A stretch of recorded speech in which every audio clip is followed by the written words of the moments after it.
नमस्कार। वैज्ञानिक किसान संवाद से बदलता कृषि परिवेश विकास की राह में बढ़ रहा है हमारा देश। स्वागत है आपका पूसा समाचार में। मैं डॉक्टर गिरिजेश सिंह मेहरा, वैज्ञानिक कृषि प्रसार, और मैं डॉक्टर सीमा सांगवान, वैज्ञानिक सूक्ष्म जीव विज्ञान, पूसा संस्थान की ओर से आप सभी दर्शकों का हार्दिक स्वागत करते हैं।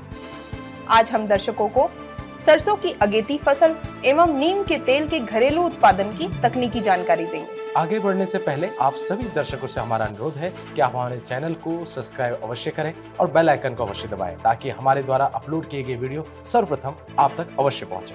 पूसा समाचार के माध्यम से विभिन्न प्रदेशों से किसान भाई लगातार अपनी समस्याएं, अपने सुझाव हमारे व्हाट्सएप नंबर 9560297502 पर भेज रहे हैं, जिसका समाधान हम पूसा व्हाट्सएप सलाह सेगमेंट में आपसे साझा करेंगे। और इस अंक के अंत में मौसम खबर।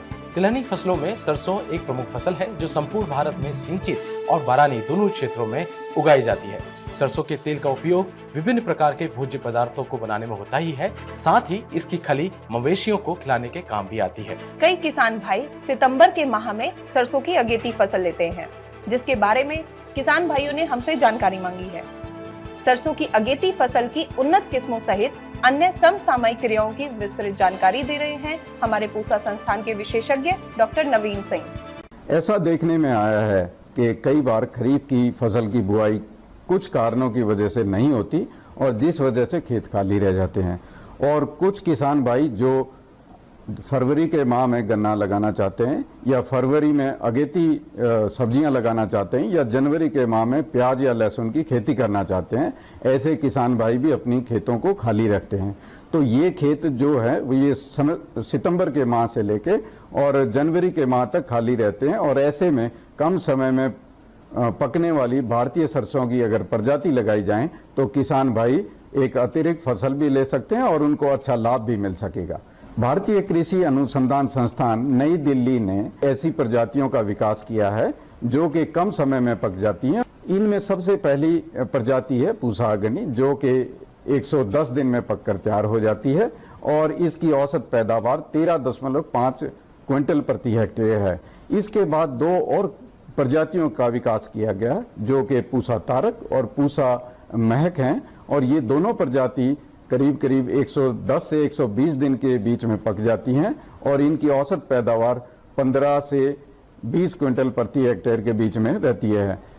एक सबसे कम समय लेने वाली प्रजाति जो कि 100 दिन में पक के तैयार हो जाती है, उसका नाम है पूसा सरसों 25 और इसकी औसत पैदावार 14.5 क्विंटल प्रति हेक्टेयर है। इसके अलावा एक और प्रजाति है पूसा सरसों 27 जो कि 110 से 15 दिन में पकती है और इसकी औसत पैदावार करीब करीब 15.5 क्विंटल प्रति हेक्टेयर है।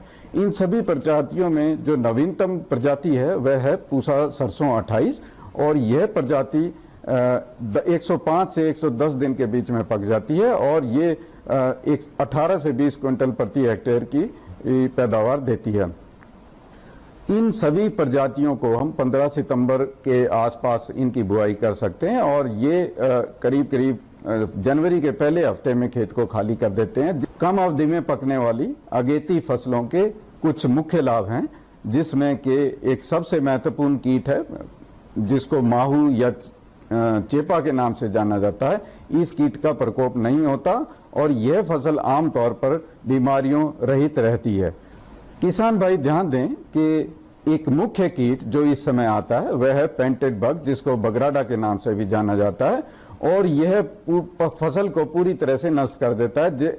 कई बार तो ऐसा लगता है जैसे फसल की बुआई हुई नहीं, तो ये कीट हमेशा अंकुरण के समय आता है और फसल को नष्ट कर देता है। तो ऐसी अवस्था में वो 5% मेलाथियान 25 किलोग्राम प्रति हेक्टेयर की दर से भुरकाव करें। भुरकाव हमेशा सुबह के समय करना चाहिए, जिससे कि पत्तों पर थोड़ी नमी होती है और पाउडर अच्छी तरह पत्तों पर चिपक जाता है और एक लंबे समय तक फसल को पेंटेड बग की से बचाता है। अगेती किस्में जो कि कम समय में पक जाती हैं, इन किस्मों को लगाकर किसान 3 फसलें एक साल में ले सकता है और अधिक लाभ कमा सकता है। नीम भारतीय मूल का एक ऐसा वृक्ष है जो भारत में बहुतायत से पाया जाता है।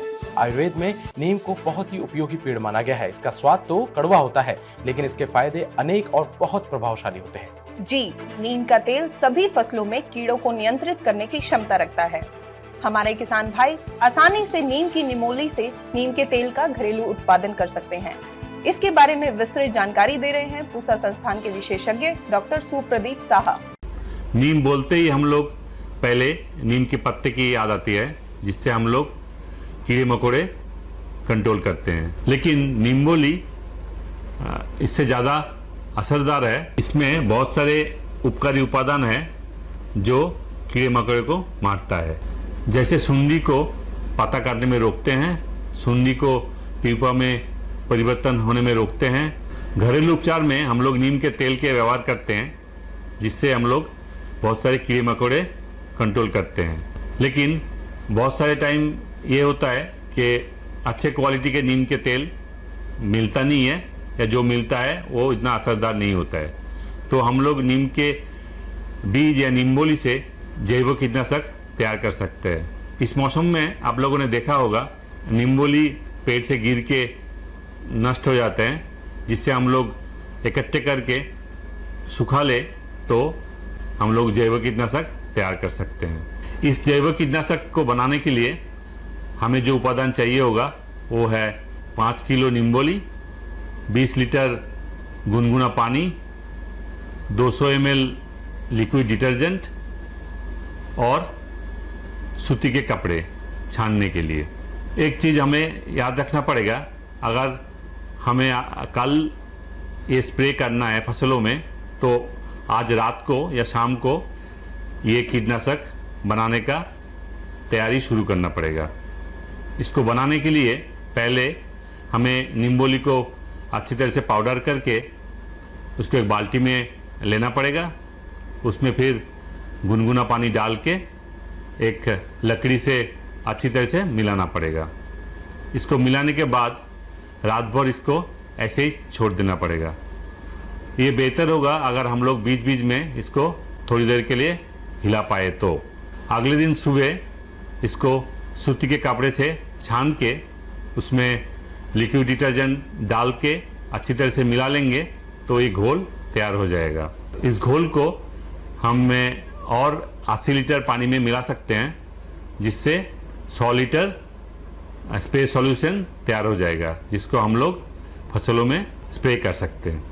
इसको बनाने के टाइम कुछ बातें हमें ध्यान रखना पड़ेगा। वो है, हर बार हमें नया तरीके से ये घोल बनाना पड़ेगा। दूसरा ये है कि ये घोल को हम लोग धूप के नीचे ना रखें, और ये जैव कीटनाशक उपकारी कीड़े या मधुमक्खी के ऊपर कोई हानि नहीं पहुंचाता। ये जो जैव कीटनाशक हमने बनाया, इसके बाद जो खोल पड़ा रहेगा या अवशेष पड़ा रहेगा, उसको हम लोग मिट्टी में अच्छी तरह से मिला ले तो फसलों को कृमि के आक्रमण से बचा सकते हैं, और ये जैव सार के रूप में मिट्टी की गुणवत्ता बढ़ाता है। पूसा समाचार में अब समय है पूसा व्हाट्सएप सलाह सेगमेंट का, जिसमें हम आपके सभी प्रश्नों का समाधान बताएंगे। मधुबनी बिहार से राजन कुमार जी ने धान में पत्तियों के सिरों के गलने की समस्या बताई है। आपकी फसल में शीत ब्लाइट नामक रोग का प्रकोप हुआ है। इसके समाधान हेतु हेक्साकोनाजोल की 400 ग्राम मात्रा या शीत मार की 500 ml मात्रा को 200 लीटर पानी में घोल बनाकर 1 एकड़ में छिड़काव करें। कोंडागांव छत्तीसगढ़ से पावन भागेल जी ने धान में भूरे धब्बे होने की समस्या बताई है। आपकी फसल में ब्राउन स्पॉट रोग का प्रकोप हुआ है। इसके समाधान हेतु डाइथिन की 500 ग्राम की मात्रा को 200 लीटर पानी में घोल बनाकर 1 एकड़ में छिड़काव करें। विदिशा मध्य प्रदेश से अनिल मीना जी ने धान में रोग की समस्या बताई है। आपकी फसल में बैक्टीरियल ब्लाइट रोग का प्रकोप हुआ है। इसके समाधान हेतु कॉपर ऑक्सीक्लोराइड की 500 ग्राम की मात्रा को 200 लीटर पानी में घोल बनाकर एक छिड़काव करें। 7 दिन बाद स्ट्रेप्टोसाइक्लिन की 40 ग्राम की मात्रा को 200 लीटर पानी में घोल बनाकर 1 एकड़ में छिड़काव करें तथा 10 से 15 दिन बाद एक पुनः छिड़काव दोबारा करें। आइए सुनते हैं आने वाले सप्ताह में कैसा रहेगा देश भर में मौसम का हाल, मौसम खबर में। भारत मौसम विज्ञान विभाग द्वारा दिए गए मौसम पूर्वानुमान के अनुसार 5 अगस्त को जम्मू कश्मीर, मध्य प्रदेश और उप हिमालयी पश्चिम बंगाल में, 5 एवं 6 अगस्त को हिमाचल प्रदेश, पंजाब, पूर्वी राजस्थान, हरियाणा, चंडीगढ़ और दिल्ली में 5 से 7 अगस्त के दौरान, सिक्किम में 6 एवं 7 अगस्त को पश्चिम बंगाल और झारखंड में तथा 5 से 8 अगस्त के दौरान उत्तराखंड, उत्तर प्रदेश, बिहार, अरुणाचल प्रदेश, असम, मेघालय, नागालैंड और मणिपुर में कुछ कुछ स्थानों पर भारी वर्षा की संभावना है। 9 से 11 अगस्त के दौरान देश के उत्तर पश्चिम, मध्य, पूर्व, उत्तर पूर्व एवं पश्चिमी तटों और द्वीपों के कुछ कुछ हिस्सों में हल्की से मध्य वर्षा होने की संभावना है। प्रिय किसान भाइयों, बहनों एवं दर्शकों, आशा करते हैं पूसा समाचार का यह खास अंक भी आपकी खेती किसानी से जुड़ी समस्याओं के समाधान में अवश्य सहायक सिद्ध होगा। आप सभी दर्शकों से निवेदन है कि ज्यादा से ज्यादा संख्या में पूसा संस्थान के चैनल को सब्सक्राइब करें और पूसा समाचार के हर अंक का लाभ उठाएं। इसके साथ ही साथ हमारे फेसबुक पेज और ट्विटर हैंडल को भी जरूर फॉलो करें। कृषि से जुड़ी समस्याएं या अधिक जानकारी हेतु हमें दिए गए नंबर पर व्हाट्सएप करें। अपना नाम एवं पता अवश्य लिखें। आपके सुझावों और प्रतिक्रियाओं का हमें हमेशा इंतजार रहता है। कृषि की दिशा में यदि लाने हो नवाचार, तो देखते रहिए हमारा साप्ताहिक कार्यक्रम पूसा समाचार। कुछ नए विषयों पर नई जानकारी लेकर हम फिर हाजिर होंगे अगले शनिवार। तब तक के लिए दीजिए इजाजत। नमस्कार।